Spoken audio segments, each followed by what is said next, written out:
I do want to let you know that the last of these talks, you know, I've been doing it now for 3 years, the last of them will be in April on the 22nd. That's a Tuesday afternoon, and that's going to be a visual, a PowerPoint on 100 years of Elm Street. I'm going to show you photos of Elm Street from 1900 to 2000. The changes that have taken place on Elm Street. So that one, I assume, will be here, and I assume the numbers will be larger. The first time I did anything like that was about 6 years ago, and it got out of hand and they had to move it to the Methodist Church where there were about 200 people. The first time I did anything like that in here, we had people up here on the sides. People kind of like the visuals. We're not doing visuals today. We're doing the 49ers. And I assume all of you know at least the basic outlines of the story of the 49ers, the gold rush to California, everybody going out to get rich, the development of that golden land of California. What is not known is that there were people in Westfield who participated in that gold rush. And we are very lucky. The topic or the theme behind all of the talks I've done in here for the last 3 years is Archives Dive. Stuff that's here in our archives, which will allow these talks to take place. And that is just as true of this story of the 49ers as it is in all the other ones I've done. Now, we have two primary resources for this story of the 49ers. The first and most important of which is the diary of Asa Clarke. Asa Clarke was born in Conway, Mass. in 1817. He was born into a farm family, very large farm family, common of the time. He got some kind of an education in local country schools, and he actually attended the brand new college in Amherst for a couple of months. That's the sole total of his education. He then became a teacher in the country schools of Conway and the other hill towns of Massachusetts. And after a few years, he actually went to Virginia and became a teacher there. He had a sister and brother-in-law who had moved to Virginia, and he taught there for a few years. Then he ended up in Westfield in 1845, where he bought the drugstore of Matthew Arnold. And Matthew Arnold's drugstore was right next door to where the library is today. It's where M&T Bank is today. Arnold had been a very successful drug pharmacist in town, and he had just recently died. Asa Clarke comes and buys his drugstore, and within a year or so, he opens a second drugstore in Palmer, Mass. In 1848, word reaches Westfield about the gold rush, and he joins a party, the core of which are Westfield men, a party of 46 individuals who call themselves the Hamden Mining Company.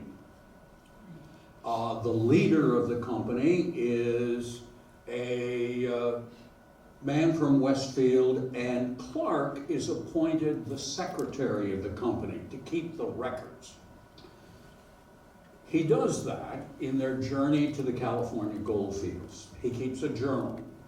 Now, what we have in the archives is a second edition of that journal. This does not appear to be the original notes that he kept on the trip.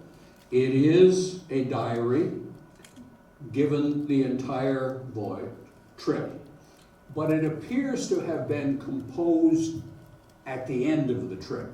And we're pretty sure about that because of something else that happens. In 1852, he's back in Westfield, and he gets this published. And this clearly has all the editorial marks in it of someone reworking the script. Then, in the 1980s, a descendant of his republishes it. And it is this book, Travels in Mexico and California, which we have in the reference room upstairs. If any of you are interested in reading his journal, you can pull it from the reference room. And this descendant includes biographical details about him and some further fixing up and editing the journal itself. So we have the journal. Now, the second source are the Westfield newspapers. And they're not as helpful as you might think, because 19th century Westfield newspapers, or 19th century newspapers in general, are a lot different than newspapers of today. In the first half of the 19th century, almost all newspapers are party papers, political papers. They are sponsored by, run by, and are propaganda agents for a political party. Usually that political party is also tied to issues, so the papers tend to be issue-oriented. The only news they cover is news that makes their side look good and the other side look bad. So you start off that way. Westfield had two newspapers much of the time in the 1840s, and they represent the two political parties.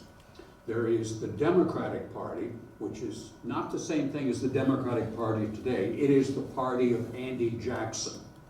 And the Democratic Party is anti-central government. It's a states' rights party. It tends to be very sympathetic to Southern interests. It tends to be, if not supportive of slavery, at least it's not opposed to slavery. It is against the tariff. It is against internal improvements. It's against Europe, and it's rabidly anti-British. The other party is the Whig Party. They're sort of the ancestors of today's Republican Party. The Whig Party is in favor of a national government versus states governments. They're in favor of protective tariffs because they tend to be pro-industry. They're in favor of internal improvements, roads, canals, railroads, that sort of thing, paid for by the government. They tend to be pro-European, fairly sympathetic to Great Britain and Great Britain's interests. And they are very strongly interested in social reform. That is, they will support temperance, for instance, women's issues, public education. And during this era, they tend to be abolitionists. They tend to be opposed to slavery and everything it represents. So you've got two newspapers. Now, what I brought up front here for you to look at, these are examples of a couple of Westfield newspapers in the 1840s. These are copies that we have produced so that we can use them to teach. And this is the size of the newspaper. They are essentially one big sheet. This is called a bed sheet. One big sheet of paper printed on both sides. So you get 4 pages is what you get. The front page of 19th century newspapers, at least up until the very end, contains no news.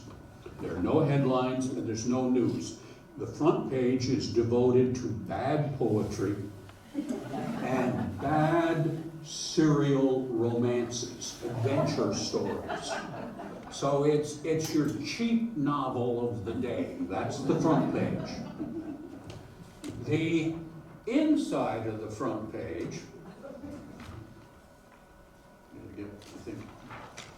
the first kind of news side is devoted to national political interests.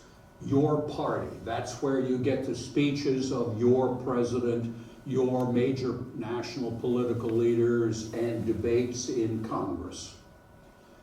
That'll take up half to 2/3 of that inside second page. Then the next column will be state, your party, their speeches, their issues. Then you're liable to get a column that's the latest news from Europe. And in the 1820s, 30s, and 40s, that's mostly revolution.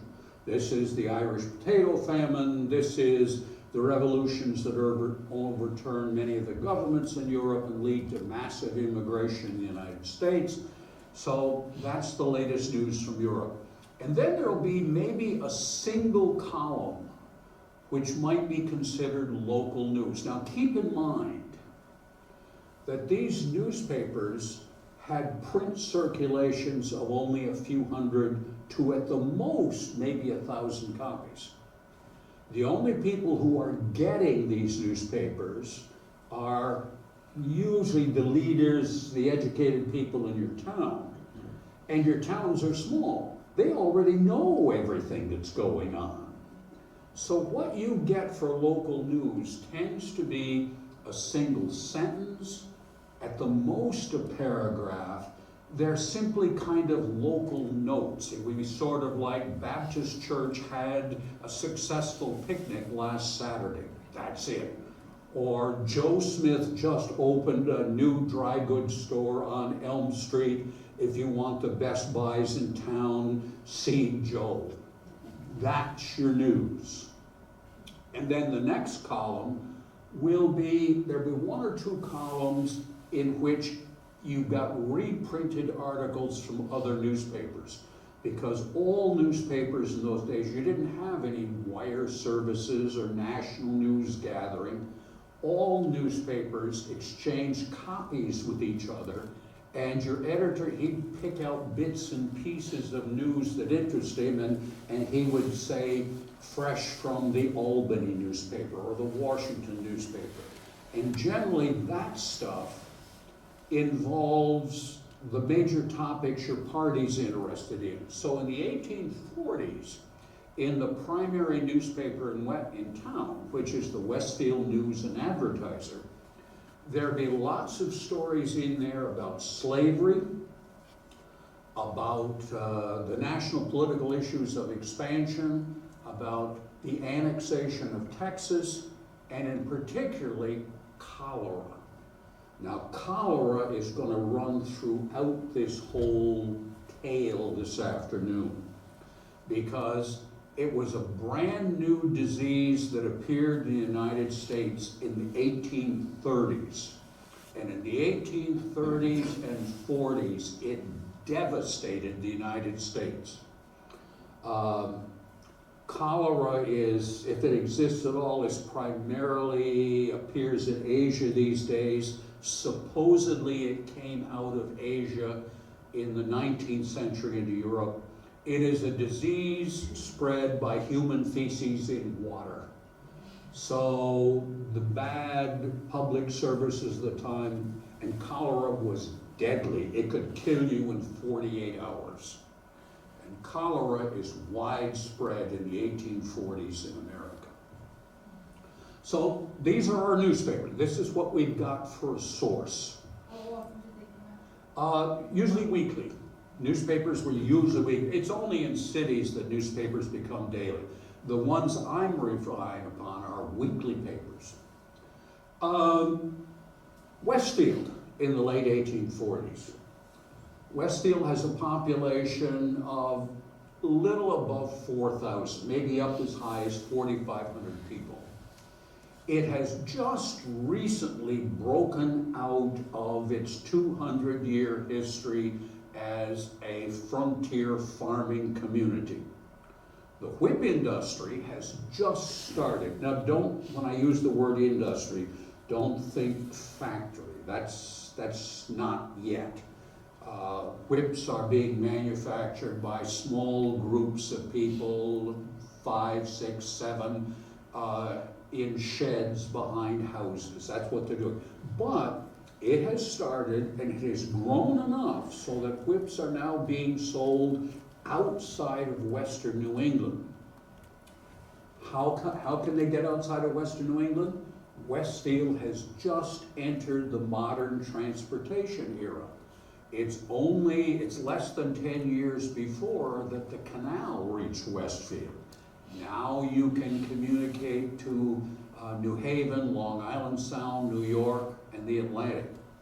And just 4 years before this time, the Boston and Albany Railroad reached Westfield.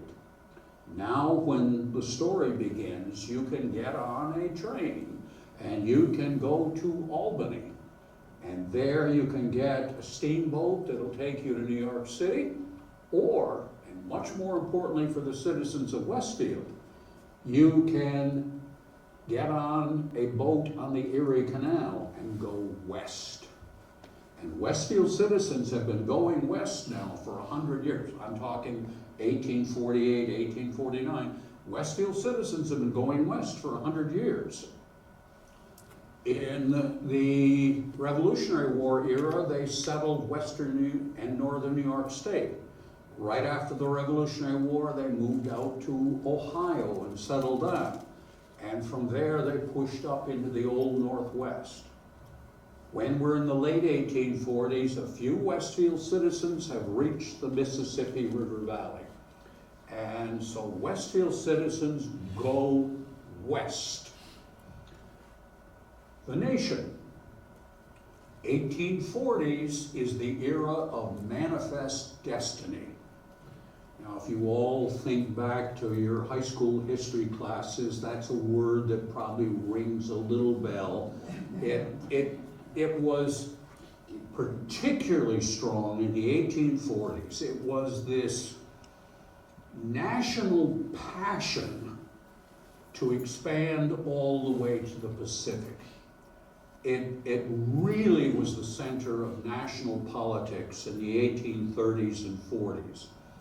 Ever since Jefferson had acquired the Louisiana Purchase and got the Americans thinking about the West, Americans have been pushing westwards. And this massive new immigration from Europe in the 1840s and 50s was encouraging that. In 1844, America elected the king of the Manifest Destiny presidents. Now, my guess is that if I was to question each of you individually about President James K. Polk, you wouldn't be able to tell me a single thing about him.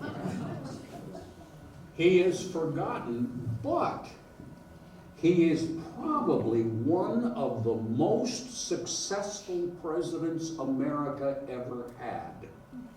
He wasn't a particularly likable character, but he was enormously successful as a president. He was a Democrat. He was supportive of Southern interests, supportive of states' rights, against national power versus state power, except when there were national power interest things that he wanted to do,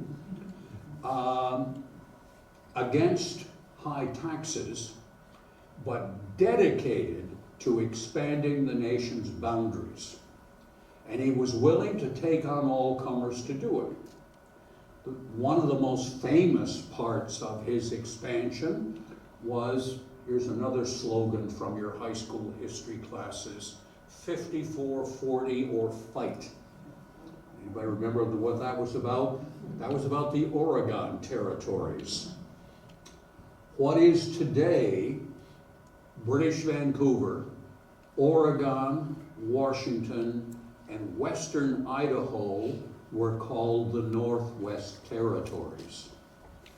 Both Great Britain and the United States claimed that territory, and they had agreed to jointly administer it. Polk said, "We want it." And he pressed very heavily, almost to the point of warfare, to get it. And that's where the slogan 54-40 or fight, that was the longitudinal line that America was claiming, which is halfway up what is today British Columbia. America came very close to another war with Great Britain over that territory, but it was settled in 1848. I'm going to keep repeating that date. It was settled in 1848 before Polk left office, and the boundary which presently existed, America got full authority over what will become Oregon and Washington state. Another cause was Cuba. Polk was pressing very hard to annex Cuba. Now, why in the world would we want Cuba? That was part of his southern interests. The southern slave owners recognized that they were losing out to population and expansion of anti-slavery northerners, and so there was a push on to expand southern interests into the Caribbean, and Cuba was the part that they wanted. So Polk begins to press very hard to annex Cuba, threatening war against Spain. Well, obviously that one didn't go very far, but his third threats of war did. Just before he was elected president, Texas became part of the United States. Now, Texas had been an independent republic for 10 years. It wanted to join the United States, but there was a major battle in Congress over that because Texas had slavery. And everybody knew that if Texas came in bringing another slave state, then the slave interests in the United States would be more powerful. And so the anti-slavery interests kept Texas out. Well, the president, just before Polk, did a delicate little maneuver and simply annexed Texas rather than having it up for a vote for a state. Texas is in, but Mexico had never recognized Texas independence. So once you take Texas in, you got a problem with Mexico, and Polk is happy to have a problem with Mexico. In fact, it is generally conceded that he created the Mexican War, which most Americans have forgotten. But in 1846, we went to war with Mexico, and by the summer of 1848, once again, we have defeated Mexico, we have occupied Mexico City, and we have annexed all of northern Mexico. That's Texas down to the Rio Grande, that's Arizona, what become Arizona, New Mexico, Utah, and the pride of northern Mexico, that great California on the Pacific coast. We have reached the coast in 1848. Manifest destiny has succeeded under President Polk. What President Polk didn't know, because this annexation takes place in the summer of 1848, what he didn't know was the previous January, in the northeastern corner of that Mexican territory of California, a man by the name of John Marshall, building a mill for one of the land grantees in northern Mexico, has discovered gold in the mill race. And the California gold rush is on. Now, that gold rush literally grabbed the attention of everybody who was in the California territory. Now, there aren't very many people in California at that point in time. It's mostly Mexicans and the Spanish grandees who have the land grants, and a fairly small number of Americans. But they drop whatever they're doing and rush for the gold fields. The rest of the people on the Pacific Littoral rush for the gold fields also. That is, Mexicans from Mexico proper, some Latin Americans, because there was regular communication between what is today Peru and Colombia up to those Spanish territories, and even some people from Australia, because there was regular communication around the Pacific. One of the results of this is that almost everybody who had any other kind of a job drops their tools and heads for the gold fields. This was particularly true among the American soldiers who were in California at the time. They have just occupied California. Particularly the soldiers in the garrison in San Francisco, which is the nearest large community to the gold fields. The commander of the troops there is a captain by the name of William Tecumseh Sherman. He will become much more famous 10 years down the road, but right now he's just a captain in the army and his troops are deserting. He's got to notify the Secretary of War back in Washington. He commiserates with the territorial governor, who's also doesn't know what to do because he's lost all of his employees. And they decide that they're going to send word to Washington about what's going on and ask for help. So they gather up 200 ounces of gold dust. Now, that sounds astonishing today, but gold was just pouring out of those gold fields. That's about 12.5 pounds. And the value of gold in California at the time was only a fraction of what it was in the rest of the world. They, in essence, collected 12.5 pounds of gold dust for a little over $1,000. And they put it in a package, and Sherman calls in a young officer who's with him and says, "Get this to Washington. Tell the presidents what's happening."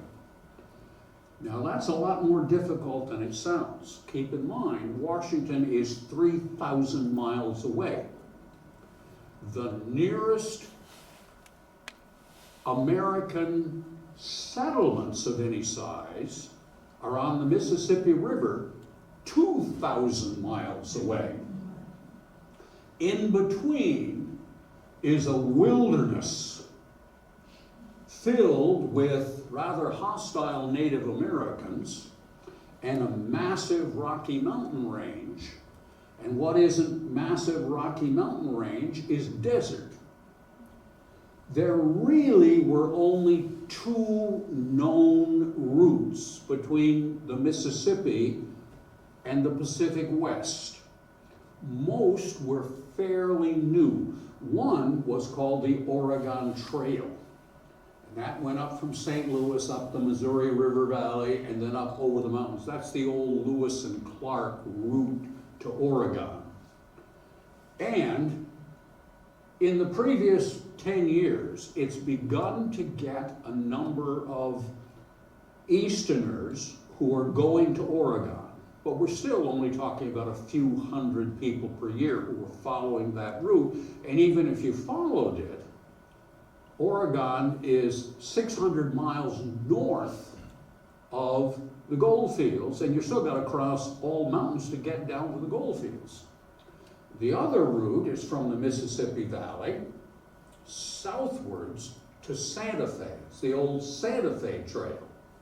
And that has been in existence now for a number of years, but it's crossing Comanche territory and military, very serious and dangerous Indian territory, and you're only in Santa Fe. You're still 1,000 miles away from the gold fields.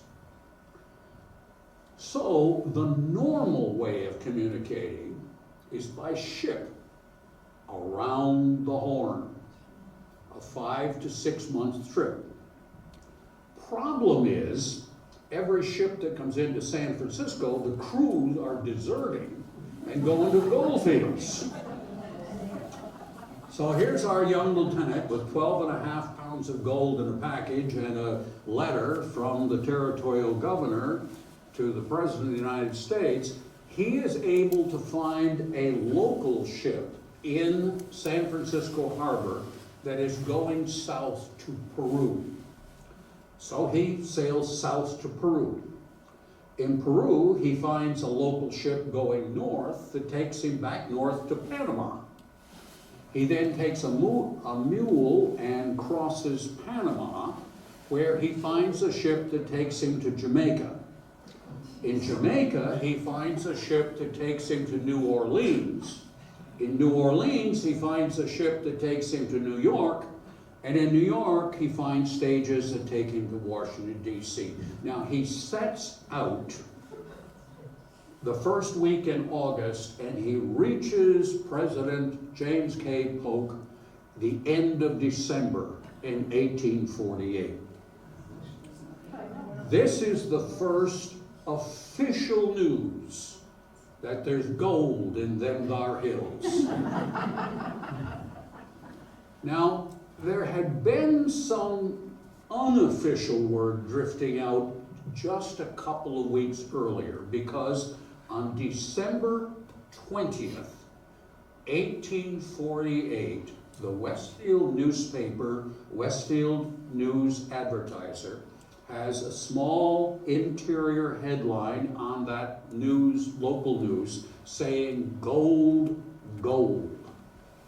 And it reports a story in a New York City newspaper that a man has arrived from California with $16,000 in gold dust. Just a 2-sentence line.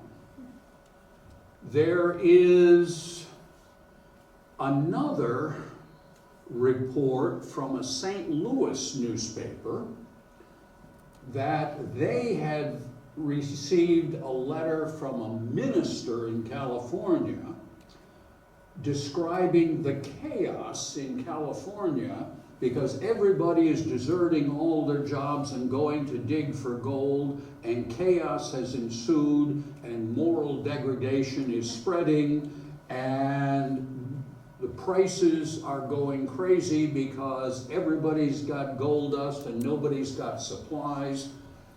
And that's in the newspaper. There is a notice in that same December 20th, 1848 newspaper that 60 ships in the harbors of Boston, New York, Philadelphia, and Baltimore are preparing to go to California. Just a bold statement. And there's another single line statement that says, the young men in town are talking about gold. That's it. That's the news.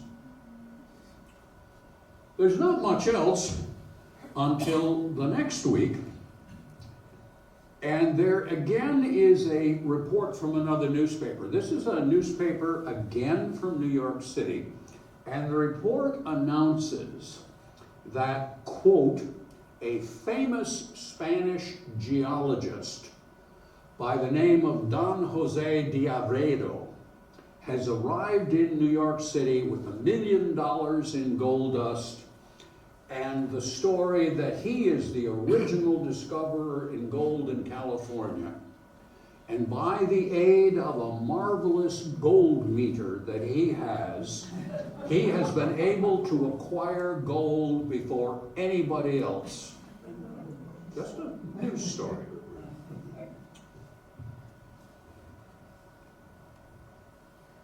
Not much else for the next 2 or 3 weeks. And then on January 24th, and you find it in these newspapers, because as I've told you, you get nothing on the front page, you get national news here, you get a column local, and then you get ads. And you get ads on the back.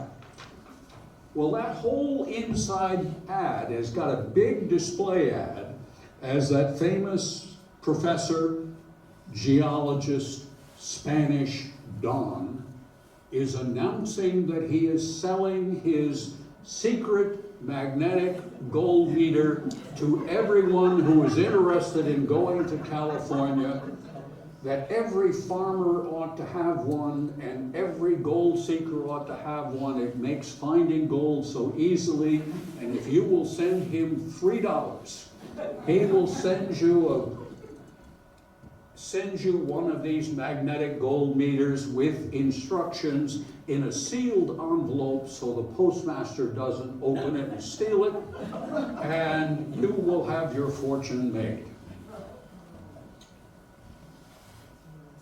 The next week, January 31st, in the local news notes, there is a headline, "Ho for California." And it announces that on the 28th of January, in the ship John Casper, sailing from New York City, the Hamden Mining Company had set sail for California. Now, the Hamden Mining Company, as I told you, was forming in Westfield. They were talking about it in December, a month earlier. There are 46 people in this mining company. They each have contributed $125 for the expenses. The leader is a Captain John Hardy from Westfield. I don't know anything about him. I haven't done research on most of these people. But he's from Westfield. The secretary is Asa Clark, that I've already mentioned. There are 5 directors of the company, one of whom is Benjamin Barker from Westfield. The other Westfield men who are named in this article are Charles Briggs, Avery Arnold, who's the son of that recently deceased drugstore owner that Clark bought the drugstore from, Joseph Fowler, of the famous Fowler families in Westfield, R.E. Foote, Luther Grover, Joseph Hedges. The Hedges family, very prominent in Westfield. They were involved in the church organ company. Some of you may know Bob Plass. He lives in the Hedges home on Silver Street. And James Mitchell. These are the named Westfield people who went. And they set sail on the 28th of January for Brazos, Santiago. Now, I've already told you that the normal route to California is around the Horn of South Africa, or South America, and up the east side. It is a 5 to 6 month voyage. It is extremely hazardous. And anytime you're on a sailing ship for 6 straight months, you're taking your life in your hands. The route that most, if you've read anything about the gold rush and people coming from the East Coast to California, the route that's usually talked about is crossing the Isthmus of Panama. And in fact, that's the way that a very large part of the Easterners went. But that was chancy at best.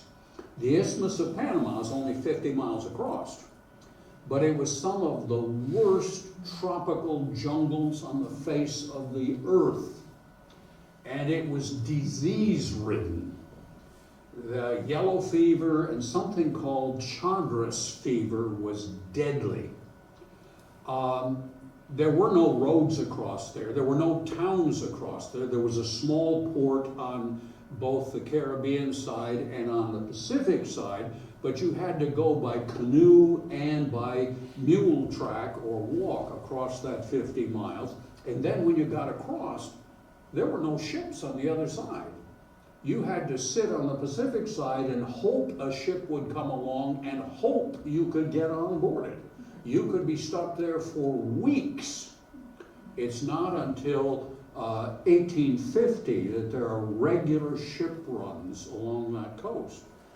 Here in 1849, you're taking your life in your hands.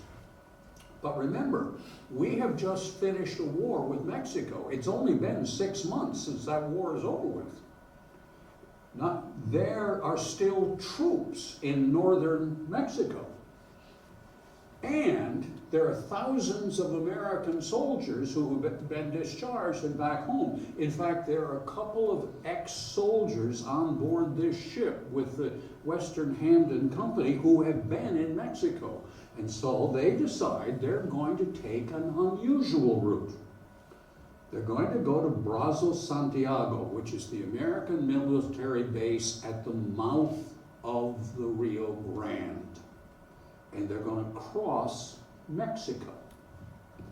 This is the route the party actually, that's the route across Mexico to Southern California. And then here's the route up to California they actually follow.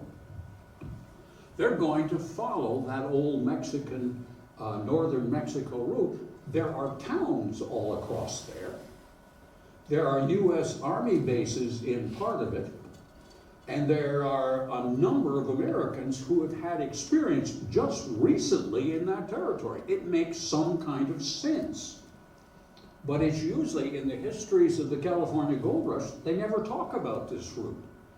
This is the route that the Hamden Mining Company are going to follow. They arrive in Brazos, Santiago on February 18th. It has taken them just 20 days from New York City to the mouth of the Rio Grande. They've had an amazing fast trip. Clark is astonished when he gets there because the commander of the American troops at the base, a man by the name of William Chapman, Chapman is assigned there from 1848 to 1852. He's there with his wife. And Asa Clark discovers he knows the wife. The wife, Helen, is from Westfield. She was formerly Helen Blair. Her father was an attorney here in town. William Chapman was from West Springfield.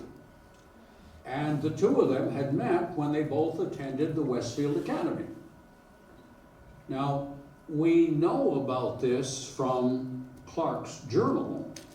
We also know about it from another crazy way. In the 1980s, this library hired its first professional archivist, Suzanne Stone. She was only here for under 2 years. Budget crisis meant that she was here and then gone, but she was a professional archivist. She was very, very efficient. In those years, Westfield regularly got genealogical requests from all over the country, and they were all turned over to her to deal with. One of the requests she got was from an attorney from the north of Florida. He was a descendant of the Chapmans, and he was seeking genealogical information about these two from Westfield. She was able to provide him with details. He provided her details. He had recently inherited what he describes as 160 pounds of family documents from the Revolutionary War up through the end of the 19th century. I wish to God we had them here because it's all from people here. And he was determined he was going to write a history of the family. Don't have any idea whether he ever did, but he sent her sample parts of what he was writing. So we know about this meeting of the two. We know a bit more about Chapman, the husband, because that's who this fellow was interested in. We know that after they left Brazos, Santiago, Chapman had a couple of more military posts in the Northeast, including Rochester, New York, where he committed suicide in 1859. His body was brought back to Westfield. He's buried in Pine Hill Cemetery. She somehow ended up in Columbia, South Carolina, and died there in the 1880s. But anyway, there's Chapman, there's Clark and the Hamden Mining Company.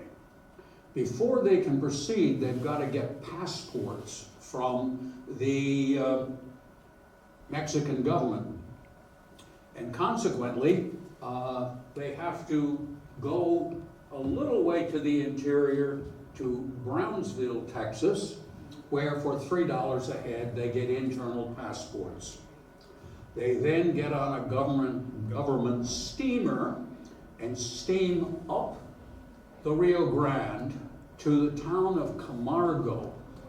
It's about 100 miles in the interior. And that's where they find another military base, another government base.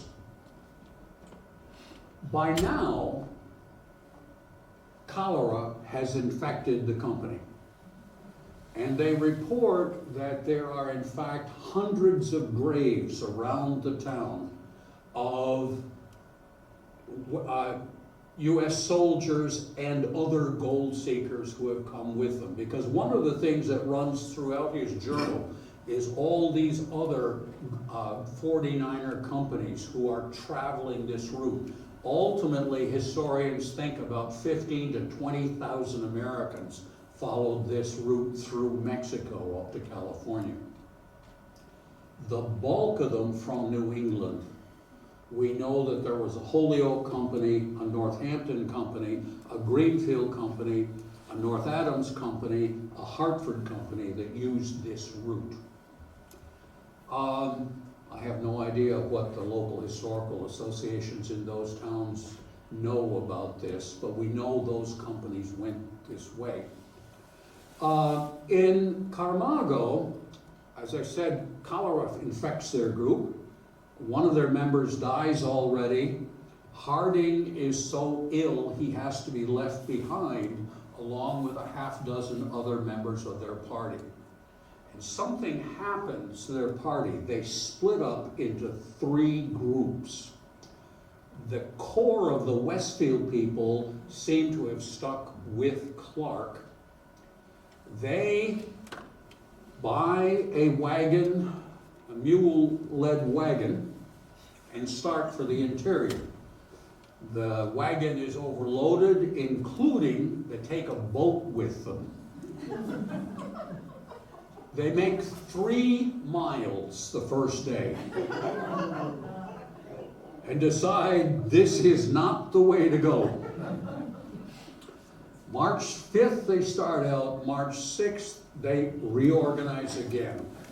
They drop their wagon, they leave their boat behind, and they leave most of their tools and supplies they brought with them behind, pack what they can into mule packs, and start for the interior. Now the journal basically does what you think a journal would do. Day such and such, we're in this place, such and such, the weather is such and such. He gives accounts of what's happening around him, but not extensive ones. He talks about what he sees. He has fairly general comments about the Mexicans he sees. He comments on their poverty, but they are going from town to town. They're not in a wilderness through here. He's impressed more than anything else. And remember, he's a New Englander. He's never seen desert. He's never seen the Southwest. He's never seen a world where everything is brown. And that impresses him as much as anything else. Cholera, he mentions cholera all the time. There's a sickness all around them. he mentions these other parties. They're constantly meeting and breaking up and traveling, and he just makes passing comments about this and that party going on. They're all armed, and they're constantly told to be on the lookout for thieves and Indians. And apparently there is fairly constant thievery, but what he noticed is there's almost as much thievery from his fellow 49ers as there are from Mexicans. That it's not a very genteel group of men who go off to California in 1849. They make their way up into the interior to Buena Vista, Cerro Gordo, which are, if you remember anything about the Mexican War, that's the basis of two of the biggest battles of the Mexican War. That's where General Zachary Taylor makes his reputation that then leads him to be elected president right after the war is over with, or later after the war. He succeeds Polk.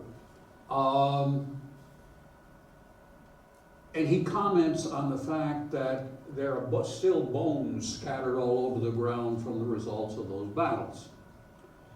They eventually make their way to Chihuahua, Mexico, which is a city of about 15,000 people. A fairly large city by Westfield standards of the day. It's about halfway across Mexico, about halfway through their trip. And there they stop for a few days to recuperate. He sees his first bullfight, and he gives a couple of page description of bullfighting, which he doesn't think very much of. And much more comment about the way of life of Mexicans. And he's a fairly sympathetic observer. He is not crazy, racist American, as one quite often sees at other times. He's fairly sympathetic to what he sees. He also mentions that he's having health problems. He particularly talks about his rheumatism, and it's getting increasingly difficult for him to ride and to walk. And he talks about one knee is swollen to twice its normal size. It doesn't sound like rheumatism. It sounds like he's got some other problems. But a few days later, and by now he's up to late April, they reach the town of Llanos, and he cannot go further. He is in total physical collapse. His party leaves him behind. They leave him with the alcalde, the mayor of Llanos. Problem is, the mayor and his family don't speak English. Clark obviously doesn't speak a word of Spanish. He is under the care of the mayor for 2 weeks, and his journal, he is really surprised at how well they take care of him. The support he gets, the friendliness of the people. But another thing he mentions that becomes increasing in his journal, he is now getting out to the outer edge of settled Mexico. He's getting to the Mexican frontier, and he talks about Indians and Indian threats. And the Apache and Comanche are raiding the towns, and they're coming into towns. And he talks a lot about this Apache women and children coming into town and doing whatever they please, and the Mexicans are afraid of them. So you get a picture of the American frontier that you don't usually get in this situation. He's there for 2 weeks. Mid-May, a wagon train from the south arrives. This is a party of almost 100 gold seekers going north, and they have attached themselves to a Santa Fe merchant. Now, Santa Fe was the big commercial center in the old Mexican Southwest. It's where goods from the United States were taken to Santa Fe, and from Santa Fe they then spread through Mexican territories. And so there had been a tradition for a couple of decades of American merchants following this route. And this is one of the successful American merchants of Santa Fe who regularly takes wagons down into Mexico and then works back for another load. And he has agreed to escort a group of these 49ers. He's got wagons, so Clark can lay in the wagon. He doesn't have to ride. 2 weeks later, they're in Tucson, Arizona.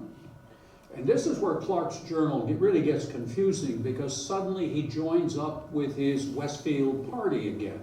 Now, he's weeks behind them, supposedly. How in the world he meets them in Tucson, he never explains. He's back with them. And in Tucson, Arizona, they follow the Gila River Valley across to the Colorado River. And again, we get Indian stuff in here because he talks about the Pima Indian settlements across the way. Halfway across, he joins forces with a company from North Adams. And the company from North Adams is led by a Dr. Fields. Now, Dr. Fields is fairly famous in Texas history. He had been one of the Texas pioneers, and during the War of Texas Independence, he had been a soldier. Everybody knows the story of the Alamo and the massacre at the Alamo. Well, there was a bigger massacre before the Alamo. Santa Anna had captured the garrison. The garrison at Goliad surrendered. It did not fight. The Alamo fought. Garrison at Goliad surrendered. There were about 300 Texas soldiers there. And Santa Anna executed them all. It was one of the reasons why the Alamo fought, because they figured there was no chance of surviving if they surrendered. 2 men survived that massacre. Never been explained how or why. One was Dr. Field. He, after Texas independence, came back to Massachusetts. He was originally from Massachusetts. He went to North Adams. He became a successful physician in North Adams. When the gold rush starts, he decides to try his hand again. So Dr. Fields is leading the North Adams Company. Clark joins him and stays with him the rest of the way. There's an interesting tales about crossing the Colorado, and after they cross the Colorado, they've got to go through 80 miles of desert in Southern California to get to Los Angeles. That's his worst trip. They nearly die getting across that desert part. They are only saved because in their last extremity, they come upon Warren's Ranch.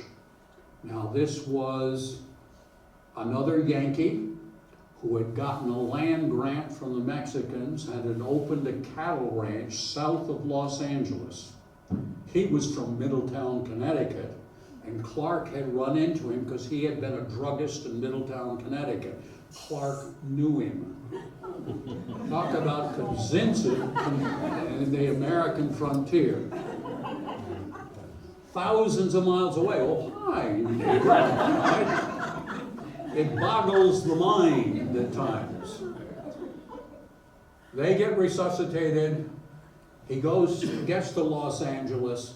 He's now in California, but he's still 500 miles from the gold fields. So the rest of his journal is pretty perfunctory as he works his way up California to the gold fields, which he reaches in late August of 1849.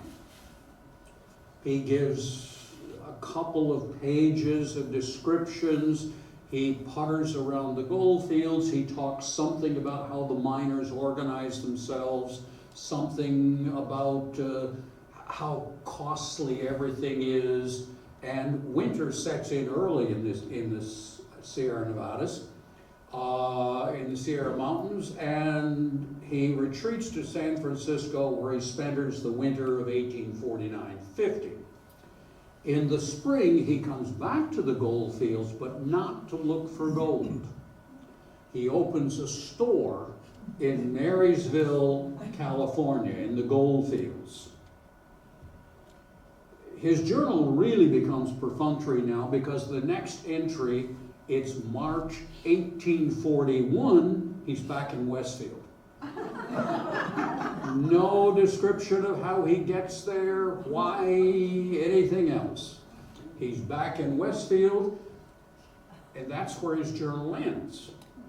Now, the descendant who did the edited journal, she adds that the next year he marries a Hedges girl, who is a cousin of the Joseph Hedges who went out with him. And the year after that, the two of them head out west again to Dubuque, Iowa, where he's got some relatives who are pioneering out there. That's in 1853. In Dubuque, he opens a store again, and then he becomes an attorney. He gets involved in real estate. He becomes prosperous and successful, dies in 1882, and the family prospers in Dubuque. What about the rest of his company? Well, we don't know a lot about them, but we do know this. Joseph Fowler, who went out with him. Joseph Fowler apparently doesn't have much success in the gold fields either, but he becomes a farmer in Northern California in the town of Lodi. How do we know that? Because Joseph and his family kept in touch with the relatives back in Westfield. And in our Fowler archives, we have pictures of the family. We have some wonderful large-scale photos of the wheat fields being harvested on his farm. And we have letters that continue through the 1950s. So apparently there are still Fowlers in Northern California who are a result of this goldfield exposition. We know that Joseph Hedges made it to the gold fields from the company because in 1852, he's listed as a wheelwright in a blacksmith shop in Marysville, California, where Clark has his store. So we know he got there, but we know that the gold fields didn't pan out for him. We know that Barker came back. We don't know whether he got there all the way or not. We know that he was he made it to Mexico because in one spot in the journal, he's listed as being ill with cholera. But he survived, he got back. How do we know that? Because he's listed as a 42-year-old captain in the Civil War from Westfield. So there's a connection that works. Now, these weren't the only people who made it to California. There were others from Westfield who went to California besides these 10 that we know about in the Handler Mining Company. I told you there were 2 newspapers in town. The Westfield Times and Newsletter is the Whig paper. There was a Democratic paper also, and the editor of that is a man by the name of Asabel Bush. He decided to quit his editorship and go to California, but he followed the Oregon Trail. And when he got to Oregon, somehow people learned that he had been the editor of a Democratic newspaper, and Democrats in Salem, Oregon said, don't go there, you're not going to get rich, stay here, we'll support you, we'll back you. And he created the first newspaper in territorial Oregon. He became the clerk for the territorial legislature of Oregon, and he became the official printer for the territory of Oregon and the government of state of Oregon. There is a museum in Salem, Oregon that is his mansion that he had in Oregon. And there are some Bush family relics in that museum. We know that Samuel Bosworth from Westfield joined the Holyoke Company, and that they supposedly went round the horn. Don't know anything else about him. Don't know if he lived to get there. Don't know if he got rich. I assume he didn't. Before the Westfield Company left, and they left on the 28th of January, 1849, 2 weeks previous to that, the Westfield newspaper announced that Ralph Lewis, Abijah Owen, Walter Sackett had sailed from Boston for California. These were Westfield men identified in the newspaper. And through other Westfield records, newspaper stories, obituaries, we know that George Arnold, the brother of the one who went with the Hamden Mining Company, we know he went. We know that John Avery went, Atwater Eggleston went, Jerry Horton went, and we know he came back because we've got records of him in the 1850s in Westfield, and his son, Jerry Horton Jr., enlists in the Civil War. William Hooker, Samuel Lewis, and James Sackton, also from Westfield, went to California for gold. Now, as I said, all I've done with these names is track to make sure they're Westfield names. They are Westfield family names. I have no idea what happened to them. How did Westfield as a community respond to all of this? The newspaper is not enthusiastic. As I told you, the news stories are scarce. They're very, very sketchy.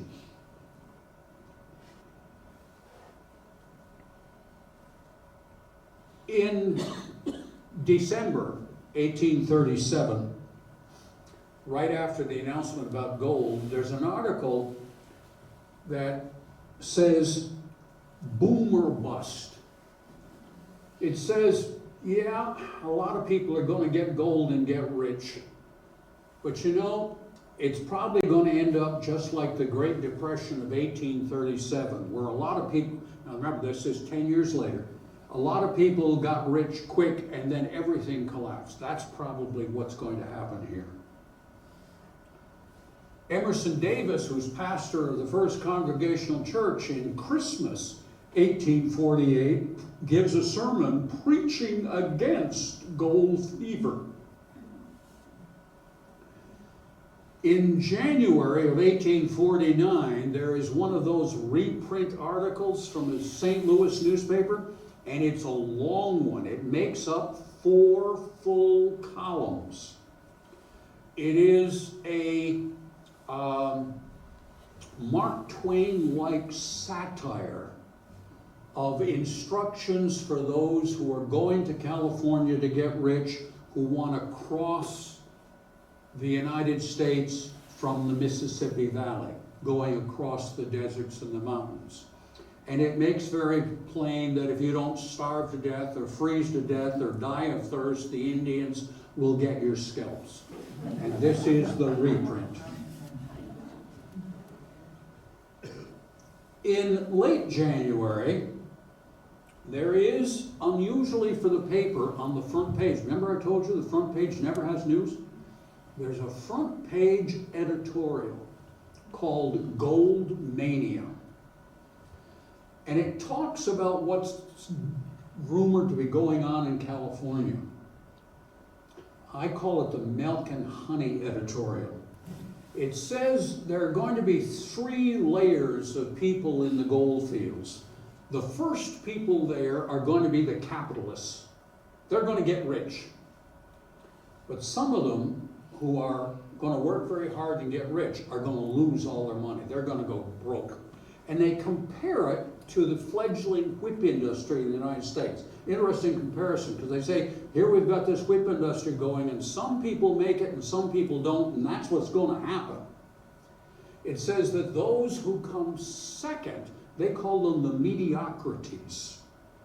They say those people are going to work very, very hard in the gold fields, and they're going to get by, but at best, that's all that's ever going to happen to them. And those who come last are going to become the laborers. They're going to get nothing. They're just going to work the rest of their lives. Now, what he says the capitalists are going to do, they're not going to stay in gold.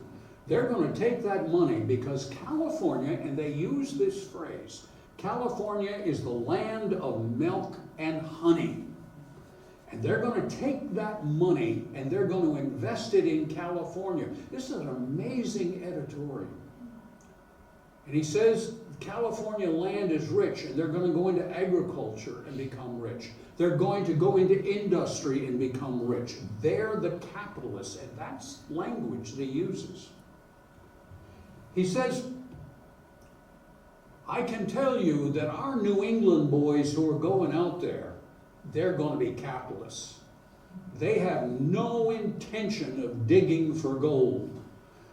They're going to take the gold from those poor third-level saps and build an industry. Now, it's rather astonishing to realize that this is 1 month after they discover there's gold in California, and this editor has got almost a vision of 20th century California. It's an amazing vision. The rest of the coverage tends to be these reprints of other articles, and again, the paper is not enthusiastic. One of the stories in February is a reprint of something from the Albany, New York newspaper, which is again satirical. It reports that a man has just arrived in Albany from the gold fields. He's got 50 pounds of gold with him. He has been so busy getting rich in California, he has not had a time to shave, and he has a beard down to his waist. He goes to his local barber for his first shave, and the barber refuses to accept any pay because he collected $5,000 worth of gold dust from the whiskers. Now, this is the kind of news story you're getting. I think you can see that the paper is not really gung-ho.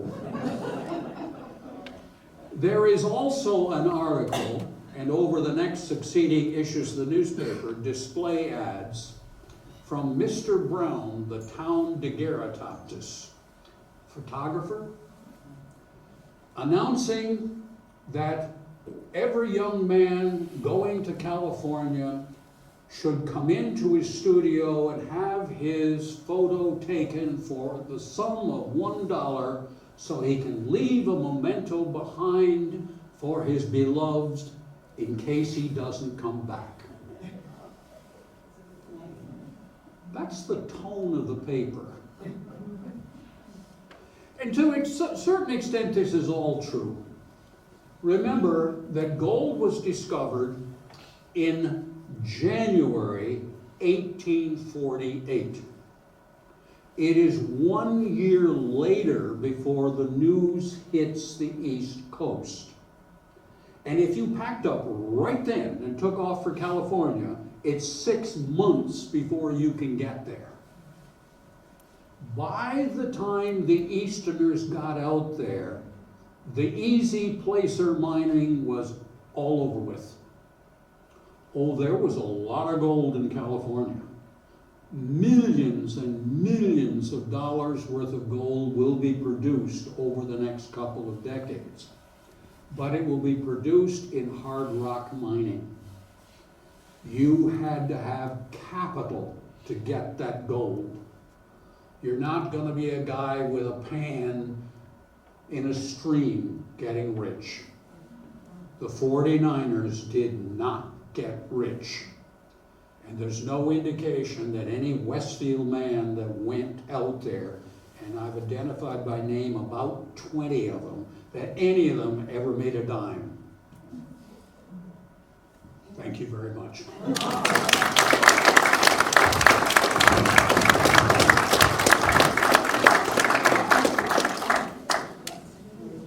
While we still have you, I'm sure Bob can answer any of your questions.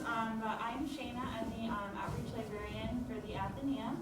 And we have a lot of other programs coming up. So if you have not looked already, take a look at our website. We have the Springfield Chamber Players coming on the 27th. We also have our poetry contest starting on the 1st, and a lecture tomorrow on flowering plants. So if you're interested in any of that, make sure to check out our website. But thank you all for coming, and it was lovely learning about this gold rush with you. Does anybody have any questions? Yes, Cindy. What are the artifacts you have down there? Well, what we have here are a gold miner's money belt and pocket vest out of deerskin. They're not from Clark. We do not know who they belong to. We know who donated them. Someone from the Pease family donated them. But we don't know who they belong to. But this is the sort of thing, if you found gold, this is what you would come back east with. I've told you, I've done copies, just if you wanted to see what a 1840s Westfield newspaper looked like, and why it's not a case of you're getting these long, detailed articles that you can get background on Westfield people. You got to do it with bits and pieces. We also have, and I told you that this is in the Westfield room at reference. If you want to read the journal yourself, it's short and you can deal with it fairly quickly to see exactly what he does in each of these towns. This is Asa Clark. This is an actual map of the routes they took across Mexico and then up through California. This is a map of the gold fields themselves. So, any other questions? I've kept you a lot longer than usual. Did they put obituaries in that thing?